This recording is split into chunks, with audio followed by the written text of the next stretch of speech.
I am glad of the coming of Stephanas and Fortunatus and Achaicus, for that which was lacking on your part they have supplied. For they have refreshed my spirit and yours, therefore acknowledge them that are such. That's 1 Corinthians 16, 17, and 18. Nice.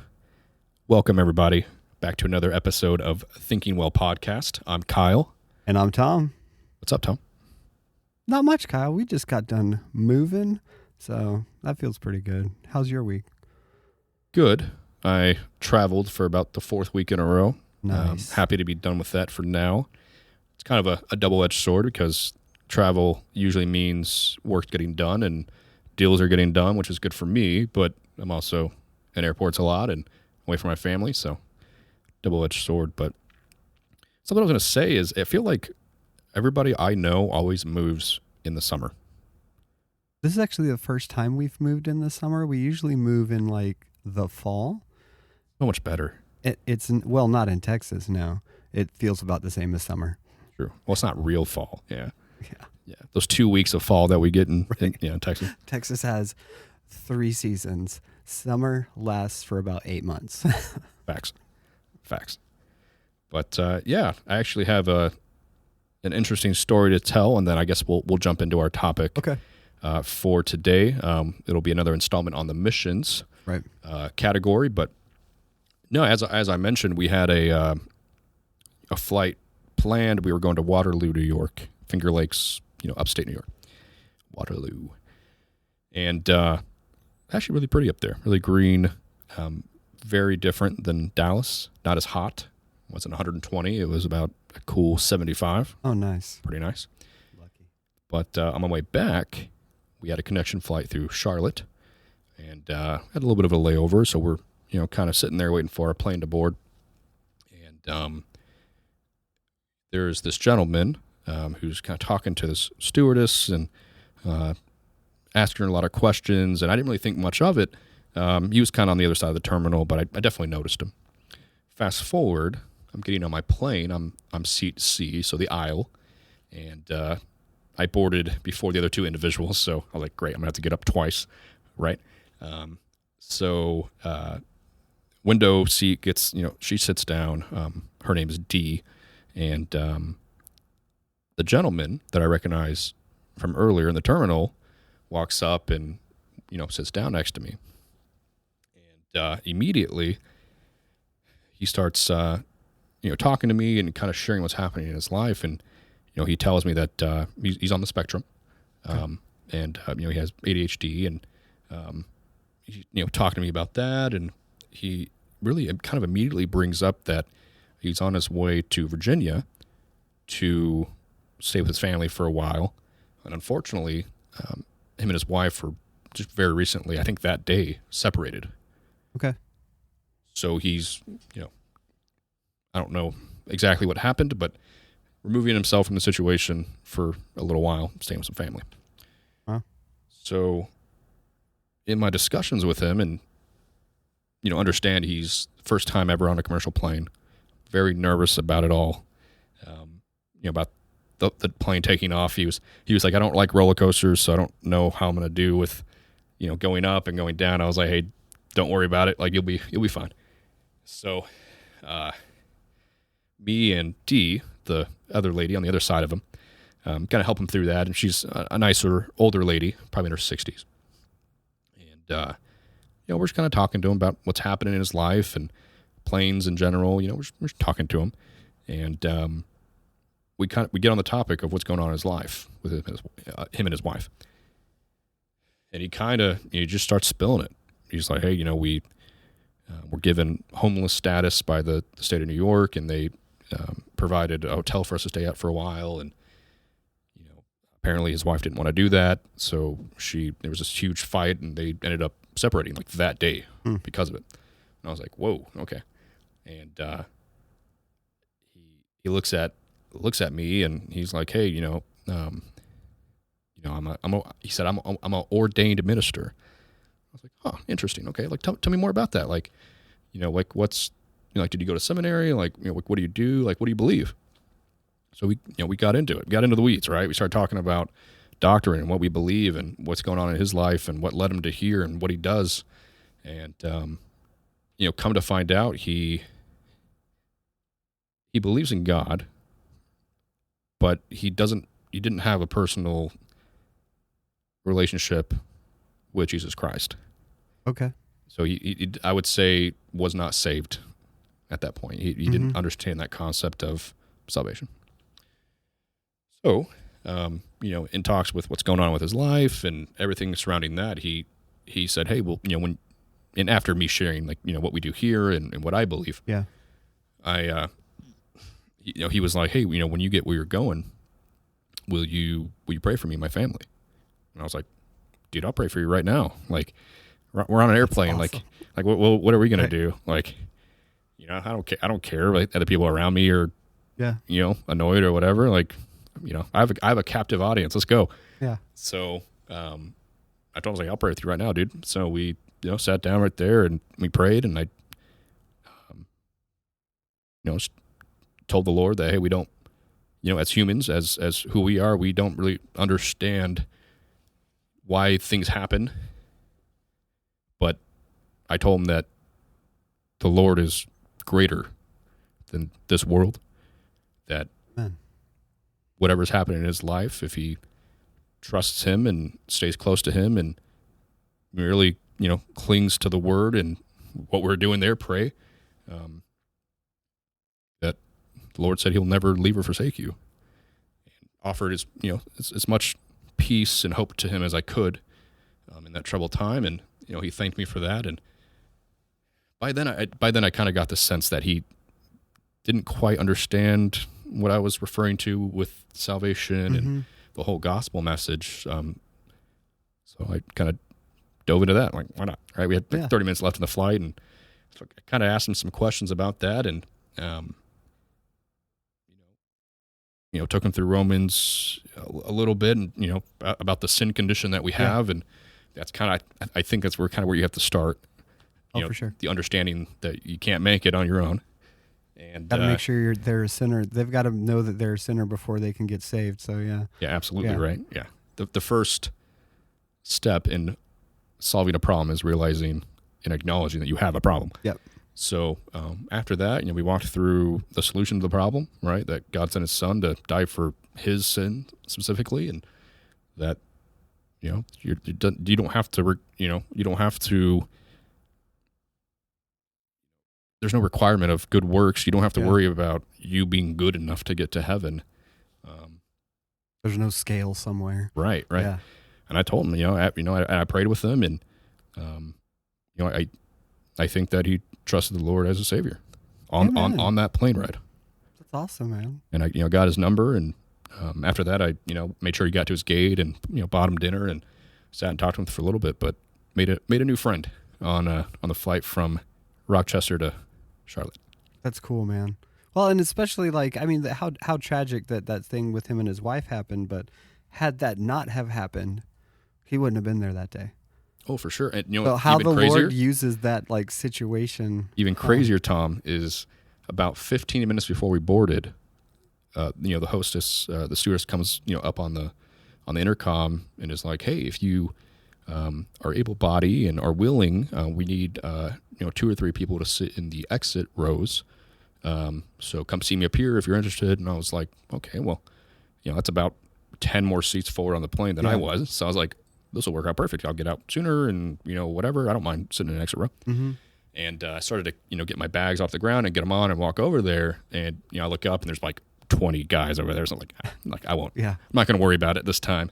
But, just how, the Lord turns turn that around. And it's just crazy to think about afterwards. But that's how my week went, Tom. That's super cool, man. And I mean, how fortuitous that we're talking about like missions, and here you are being like a plane missionary. I just love the captive audience. It's so fun to me. Yeah. It's like, what are you going to do? Land the plane? Come on. And we were talking about this a little bit before, but I got to be honest with you, man. Like, I feel a little convicted right now because usually when I get on a plane, I plug in my AirPods and I'm the guy who like doesn't want to talk to anybody and I'm just there to fly, like leave me alone. And I feel a little convicted right now, man. Like It's I need hard. to like engage with people when I'm on a plane. And I mean, who knows how many opportunities like any of us who kind of fly that way have passed up by just kind of plugging in and staying to ourselves. But you're right. It's a captive audience. Like, where are they going to go to get away from the gospel you're trying to share with them? Right. No, you can go to the bathroom, but that's going to be like 5 minutes and somebody's going to want in. Yeah. I mean, you can only stay in there for about like half an hour before they try to drag you out or, Right. they're going to land the plane, it's Yeah. a little That's super cool, man. suspicious. But, I mean, and I'll say, I fly a lot for work and it's super easy to get on there. And I mean, before you even take off, right, get the movie started you want to watch and just kind of tune out other people. But, it's definitely something to work towards. I mean, even for me, like I said, hopefully I can fly more and that's, productive and whatever. Yeah. So maybe I'll have more opportunity, but it's definitely hard.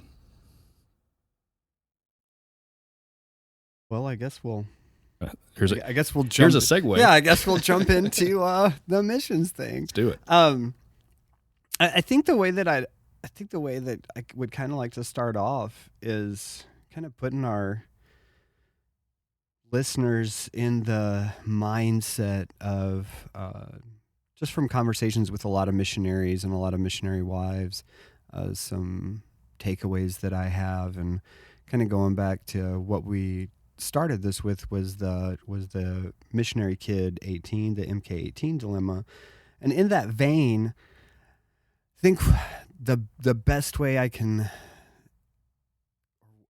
we could kind of capture people and bring them in with us would be to just kind of read an excerpt here from something that I have in front of me. And here it is.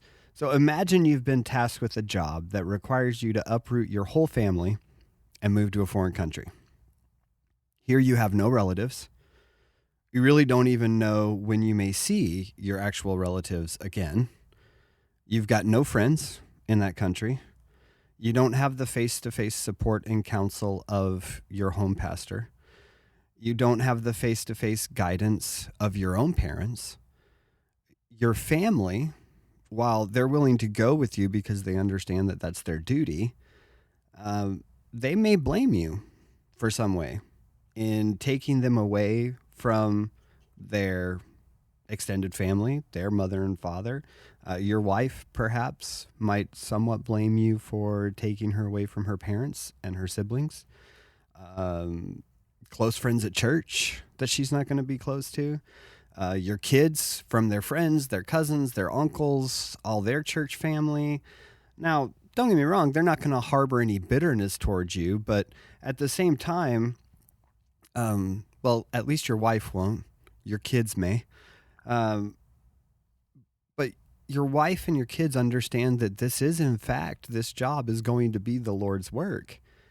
And she will submit to her calling as a Christian woman to be your wife and support you.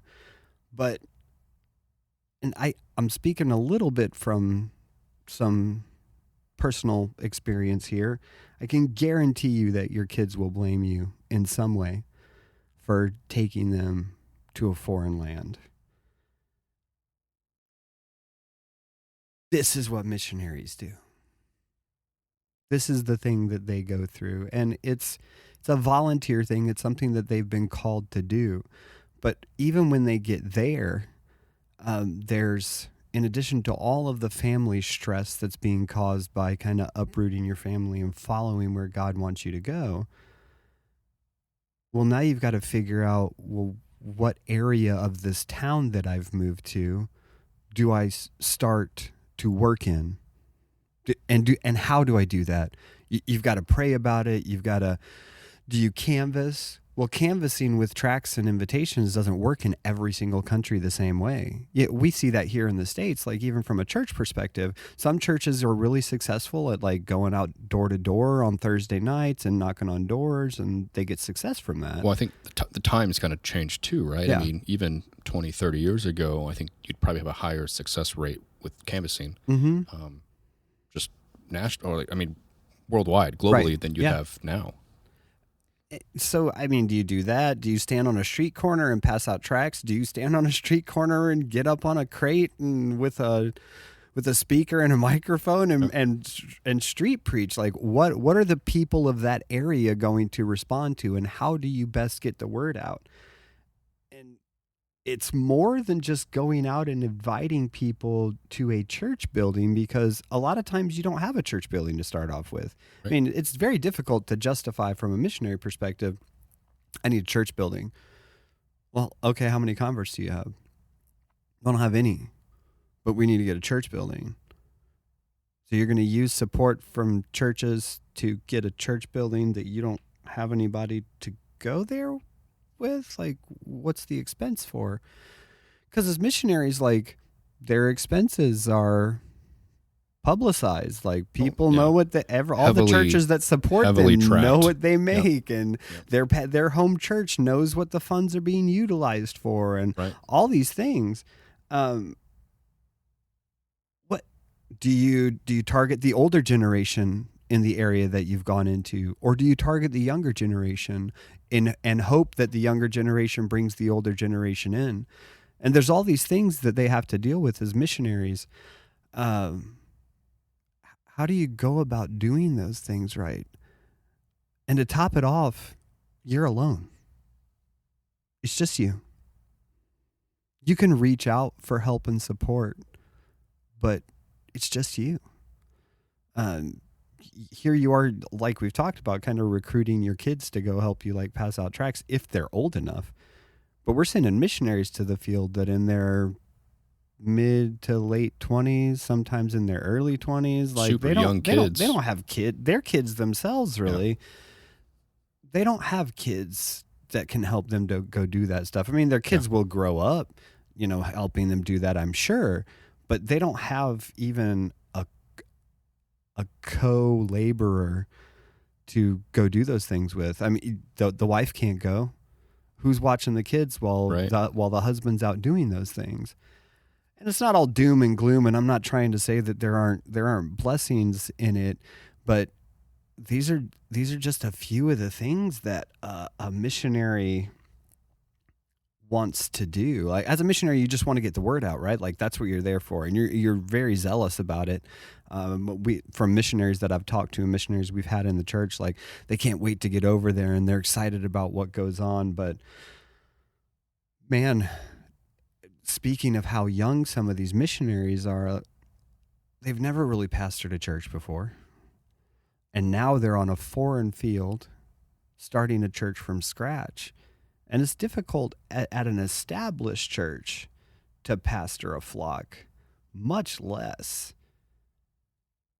be out there trying to establish a flock and then learning as you go how to take care of the flock, and at the same time trying to grow it and get the gospel out. Well, with language barriers, cultural barriers. Yes. And like you said, not, especially at first, and hopefully while they're there in country longer, that they're, they grow a church and there's some kind of support system for what's happening. But a lot of times, in a lot of cases, that just isn't the way it goes down, right? So you have, language barriers, you have cultural differences, and you are completely alone, especially in this scenario where you have a young family who sacrifices everything to go across an ocean to spread the gospel. The wife is having to watch the young kids, which means just by necessity, the obligation is the man goes out and that's all he does, right? Mm-hmm. That's his job. That's the work that he's been put there to do. And I mean, I think that's kind of the word, right? Sacrifice. Absolutely. And I don't think as churches that we recognize it enough. Which one of us would be willing to just pull up everything and tens of thousands of miles away and be willing to say, okay, Lord, I'm here? And I mean, these missionaries are giving it all up. Well, I'll say this, Tom. I'll preface it with this. I think that at this point in my life, that missionary work is not what God has called me to do. I feel confident in saying that, but not being as close I am in my walk with the Lord, 5-10 years ago, I would be scared of those messages that I would hear. I would be frightened by the idea of the Holy Spirit convicting me as a Christian man to go to like Vietnam or some, just place that is on the other side of the world across an ocean. That used to terrify me as someone who was in church their whole life. And I've always been to churches that always took time to go through missions in some capacity. Some point in the year it was touched on. And I mean, the possibility, right, that, the Holy Spirit might grab my heart and we, here we go. We're going to Germany. We're going to Russia. Here we go. Yeah. And that used to terrify me to the point where I would like suppress that. And I was like, nope, that's not me. I won't even open. I'm not even going to think about it. It took a while to like, part of that making the gospel my own was also that sacrifice in a way of, hey, like if this is whatever, like really getting real and saying, hey, like why have you put me here on this earth? Right? I'm saved now. That's step number one, right? Salvation, but like what now? Yeah. And I can say I don't think that's where he's called me, but I used to be terrified of that possibility. I'm still terrified of that possibility. I've reached a point in my life where I know how I would react to it now, in the most positive sense, but there's still a lot of difficult things that go into that decision, even this late in life, right? Like, you are an old man. Yeah, I'm a little older. You're no spring chicken. No. But I think as we get further into this here in a few weeks, we might be able to come up with some solutions for some of that anxiety and stuff like that. And don't get me wrong, I'm not saying that the mission field's all hardship. There are those times where you get to report the victories. Right. But I think sometimes we don't realize as regular church members that those victories sometimes come on the heels of years of tears, prayers, pleading, discouragement with God, like rejection, loneliness, what's going on. Yeah. I would even venture to say, again, not from my own personal experiences being a missionary, but just from hearing of other missionaries that have gone through it and the stigma that's attached to it, I would even say periods of serious depression that they go through sometimes, because with all these things that are going on and you know that you're where the Lord wants you, but you're not seeing any fruits from it. As even as men, we tend to start looking inward, like, well, what am I doing that God isn't using me the way that I think that he should use me? And why is God not giving me any fruit for my labor? And when they hit that wall, if they hit that wall, again, they're alone. Sure, they can pick up the phone and call somebody, and in today's world, you can FaceTime somebody and, talk to another pastor friend, but we're human beings. We need that physical, intimate, I'm looking across the table at you, Kyle, right, and talking to you kind of thing, to where if we were talking about something like that, when we're done, we could get up, we could give each other a hug, and we could pray together, and we could walk out of the room. Completely different than a FaceTime. I mean, and, praise the Lord that, technology has advanced in a way where we can do that, and we can kind of fill that, that gap a little bit. But I mean, think about 20, 30 years ago, they were writing letters. They were sending emails, and that was even like cutting edge of technology 30 years ago. Still, nothing beats face-to-face, sitting down across from somebody like that. And I think you're absolutely right. I think that as churches, we tend, and I think I said it before, especially about, in the MK13 episode about, they come, they ask for our support, they give a presentation. We either go with it or not, and we're given updates every once in a while. But I think this definitely falls under that category of things that most church members just don't think about weekly, monthly, yearly. That, hey, and more times than not, there's not really a ton of physical in market, but in country support for a lot of our missionaries, and it is lonely. Well, it's interesting too to think about, like, again, this is kind of, and this is part of what I've got in front of me, but it's also a little bit not preemptive, but it'll lead to a greater conversation at some point. They don't have a fellow worker there. That they have their family, they have the support of their family, they've got people that they can get a hold of, but they don't have a fellow worker there. And we're sitting here talking about how that intimate kind of personal contact that they don't have on the mission field from a support perspective as a fellow laborer. Because I mean, their wife wasn't called to the mission field. Their wife was called to follow them and called it to service, right? But women don't really get called to the mission field. It's kind of like women don't get called to preach, right?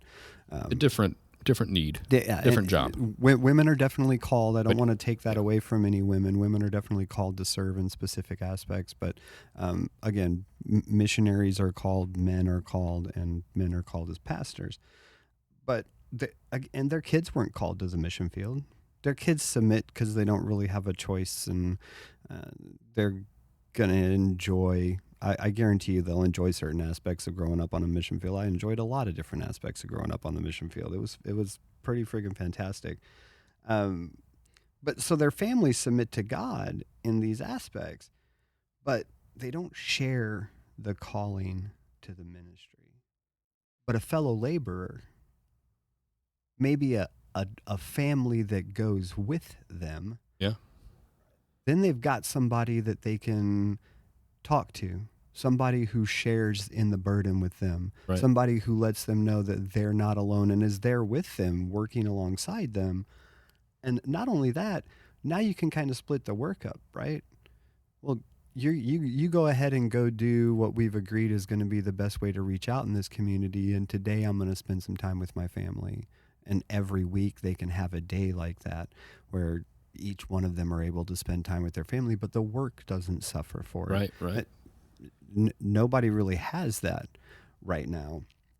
But a fellow laborer would also share in the tears, share in the joys, share in the hardships, share in the setbacks, because there are many setbacks on the mission field. I mean, we just think of here recently in England, right? Everybody and all the missionaries in England thought they were going to have to leave the country because some stuff changed on their sponsorship visas. And fortunately, a church over there that's already established was able to pick up that sponsorship, which is fantastic that the Lord worked that out. But what would that have been like? What would that have looked like? England's a little bit smaller country, so it might be easier for them to get together and see each other, but they were pretty much struggling on their own as they're segmented out into all these different places.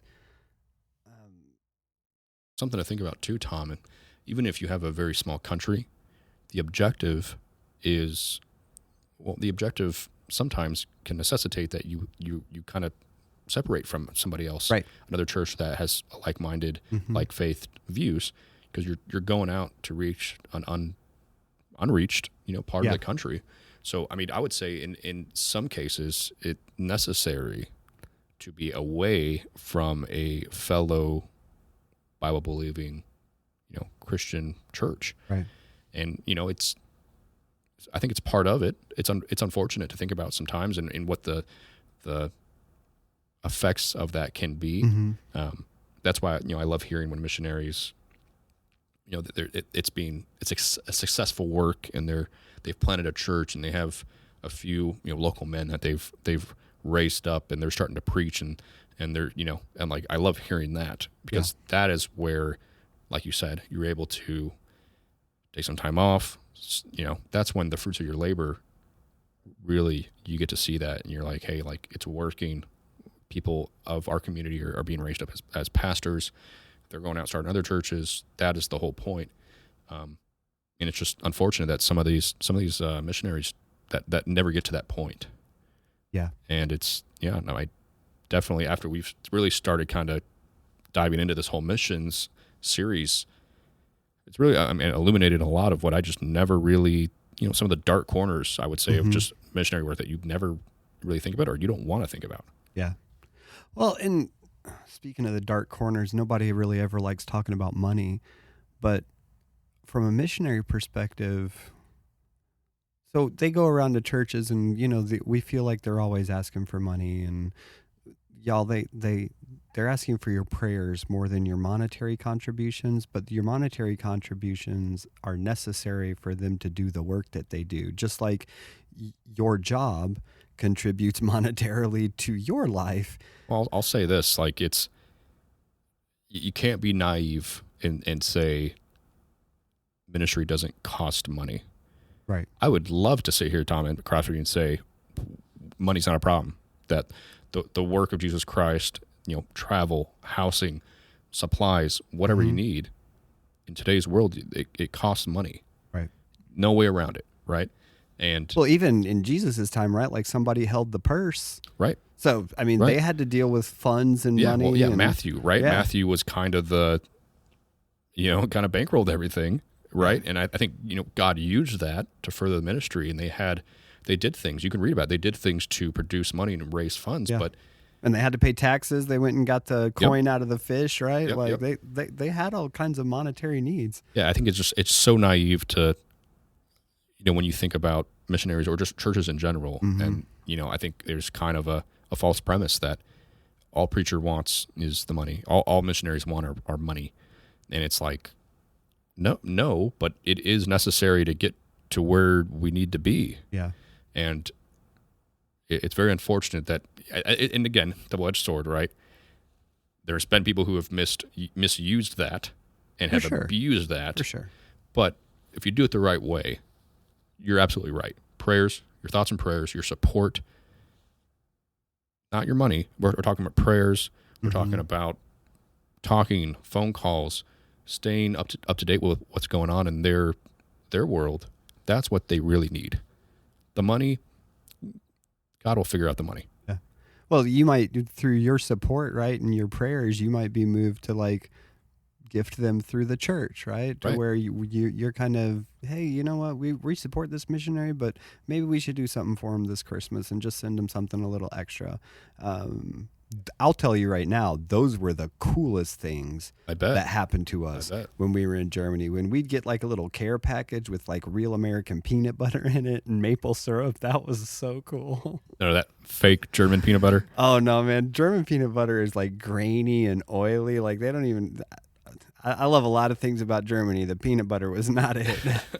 But cool stuff like that, and from a monetary perspective too, I think.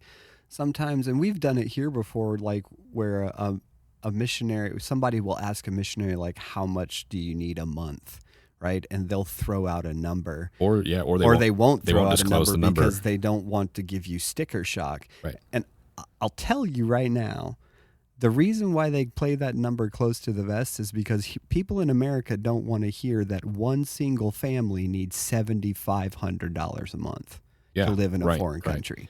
Yeah, I think people, again, just aren't privy to the cost of ministry. And folks, if it was different, I would be telling you it was different, right? But ministry, the furtherance of the gospel, especially for missionary work, it costs money. And we saw that with our last missionary that was here. I think it was Ryan. I think it was my dad or somebody asked them, "Hey, just what is your end goal, right? What's the figure you're trying to get to be able to." They're going to UK. Yeah. And he wouldn't give it out. Yeah. And I would bet anything that it's because it's pretty high. It's London. I think they're going to London. Yeah. So it's it has to be high. It's very expensive over there. And I love that you said the cost of ministry, because I think that's what a lot of regular church members don't latch on to. So we're not, let's say that guy's number was $8,500. That's probably a little high, but let's just say it's $8,500 because it sounds really high. Yeah. That $8,500 isn't paying for his flat.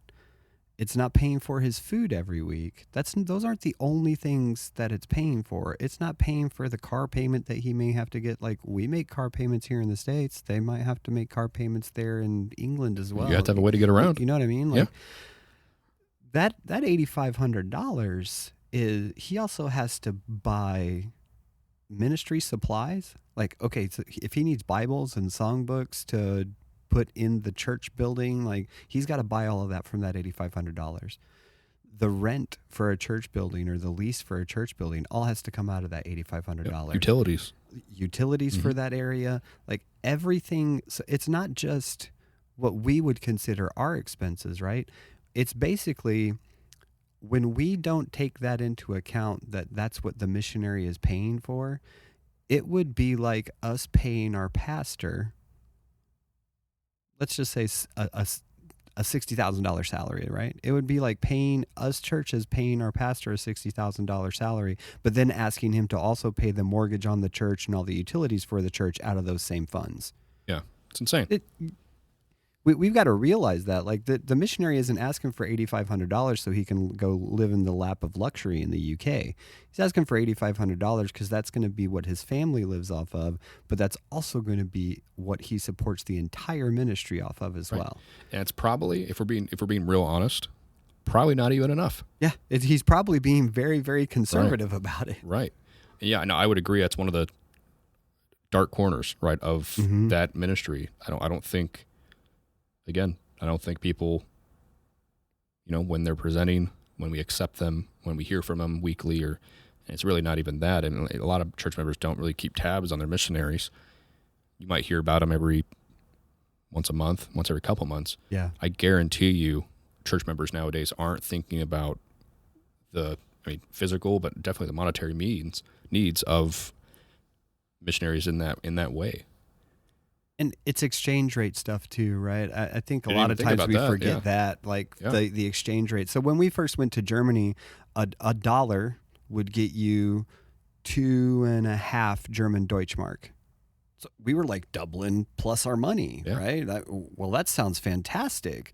Yeah, but a gallon of gas over there costs $9. Yeah, everything costs double. Yeah. Cost $9 back in the late 80s. I don't even know what it costs now, but I'll guarantee you it's more than the $9 that it costs in the late 80s, because they go by liters, which is about equivalent to a quart. So we had to buy 4 liters to be the equivalent, close to the equivalent of a gallon. A liter of gas over there cost in Deutschmark what we pay for a gallon of gas here. So it's like 1-to-4 ratio. Yeah. Wow. And we don't take that kind of stuff into account. And right now, you get less than 1 Great British pound for $1. Yeah. So when you go over there, like, okay, so let's say the guy going to UK, his number was $8,500. Well, let's say he's getting 75 cents on a dollar, or 75 pence on a dollar, right? So his $8,500 immediately becomes substantially less, right? He's losing 25% of those funds. So let's say it's let's say it takes him down to $7,000. So now he only has 7,000 pounds because he just lost it just in the exchange rate alone. Yeah. I mean, I think there'll definitely be, in this vein, in this series of missions, I definitely want one of them to be just around debutation alone, because I have some massive issues with it.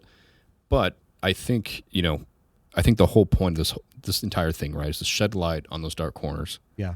And get people more aware of what these missionaries are really going through. Whether you want to know it or not, giving your financial support every week simply isn't enough. And you may not want to hear it, and I'm sorry, but it's not. It's just not. And I think a lot of church members just don't know. They just don't know what they don't know.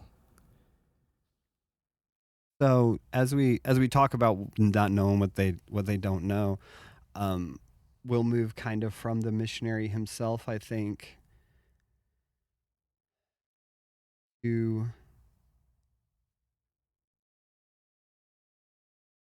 the missionary wife before we wrap this one. And I've never been a missionary wife. I only know the things that I know from talking to missionary wives and understanding the kind of stuff that they go through. You're not a missionary wife? No, I'm not a missionary wife.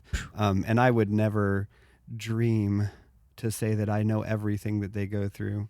But I'll say a couple of things, and we can just kind of go from there. But so my mom, when we would get a special package from the States, right, it was always special and it was really nice. But there were a handful of times that a women's group at a church would specifically just send my mom things. That's awesome. I feel like every single time it happened, it brought her to tears. Yeah. I'll tell you why. Because I think missionary wives are probably the most neglected segment of the missionary family from a church and from a acknowledgement perspective. The sacrifices that they make, I don't think we can ever really know and capture what they go through. As far as men being alone on the mission field, men in general, and I'm not saying all men, but men in general can be alone for longer periods of time without the support of other men around, right? Right. And ladies, you can blow us up an email if you disagree with what I'm about to say, but every woman I've ever talked to, a missionary wife that I've ever talked to, has said it. Women have a need for actual,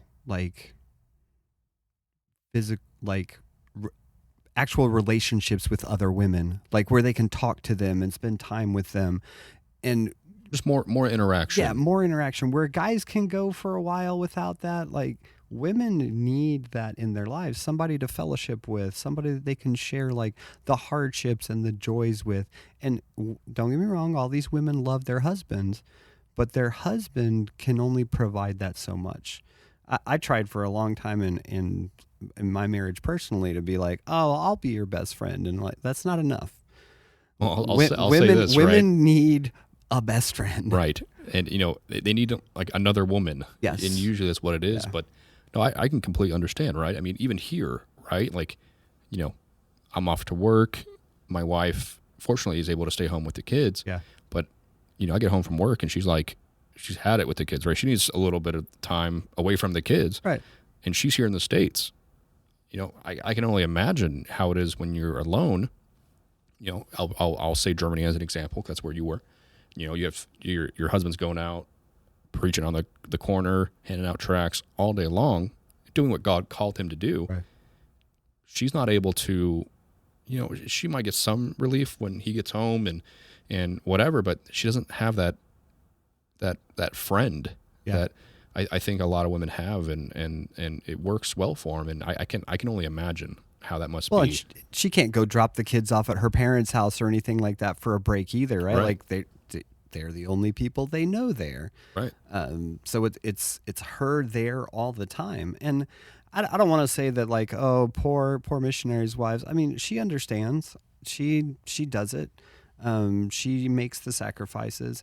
And it's not so much true that I see anymore, but a lot of times from a missionary wife perspective, they'll sacrifice even from, their husband needs a suit, right? He has to wear a suit. He's a missionary. When they go deputation specifically, right?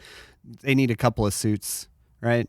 So that when they are in the pulpit, they look like a presentable preacher. The kids constantly growing, constantly needing clothes all the time. Well, they're in suits too. Yeah, but then meanwhile, she's wearing the same set of clothes that she had when they started deputation 4 years ago, because she doesn't really need anything new. And don't get me wrong, I've seen it move away from that a little bit, but for the longest time, like that's how it was, and I still see that somewhat today. It's one of those things where you're just. They go through these things and they go through it mostly alone. And I look, it's a big thing for women to be able to make a house a home, right? I was going to bring that up, yeah. Well, I mean, like, that's a lot of women, they look forward to that, right? They like the idea of creating a family and building a home, decorating the home, and making it their own. again, in the vein of sacrifice, right? They very well probably did that here in the States, and now they have to uproot that. Yep. Go to some place that they are not familiar with, cultural differences, language barriers, and try to do that again. And I would assume a lot of times it's just not the same. And I mean, the real word, the real synopsis word is sacrifice. And I don't think we give them enough credit for everything they do for missions work. And they're subject to that kind of nomadic lifestyle that some missionaries fall into, where okay, they hit this area and the Lord wasn't really blessing them there, so they shake the dust off their feet, they come back to the States, and when they go back they move to a different area. They don't even move back into the same house again. So potentially a missionary wife will have to reimagine her home 4 or 5 times if they're on the mission field that long. Right. It's every single time you've got to make the house a home now. You've got to make the house a home now. Man, I mean, don't get me wrong. I've moved around a lot in my life too, but every single time, like that has to happen. And on top of that, women. My wife Crystal hates me because I lay down at night and I cross my hands and I fall asleep. But I'm the same way. Women will lay there at night, and I know this because a lot of women have told me this. They'll lay there at night and they'll go through this checklist in their head, and did I do everything that I needed to do today, and what do I need to start doing for tomorrow, and what's the list going to be for tomorrow? Well, now let's add to that all the responsibilities of supporting her husband and listening to his frustrations when something's not going right, or celebrating with him when something is going wrong. There's a different level of support there that missionary wives have to go through that as just regular church member husband-wife dynamic we wouldn't see here in the States. And I agree, Kyle. It's sacrifice. I think that is the operative word, is just sacrifice. And then with the MK18 thing, right? At some point, they've got to bring their kid back to the state, drop them off, and go back. Yeah, I didn't even think about that aspect of it. They just leave the kids there. Yeah. And if they're lucky, they come home every 4 or 5 years, and they get to see their kids who've grown from the last time they've seen them, and then potentially grandkids that they only see once every 4 to 5 years. What grandparent or mother here in the United States would be willing to do those kind of things on a regular basis? And even if we are here in the States, like my family lives up in Illinois, they can still drive down and see us, or we can drive up and see them. It's a little more prohibitive when you've got to fly across an ocean or across borders. Right. Well, and if you aren't in a period or a season of furlough or something, you're taking away from the work.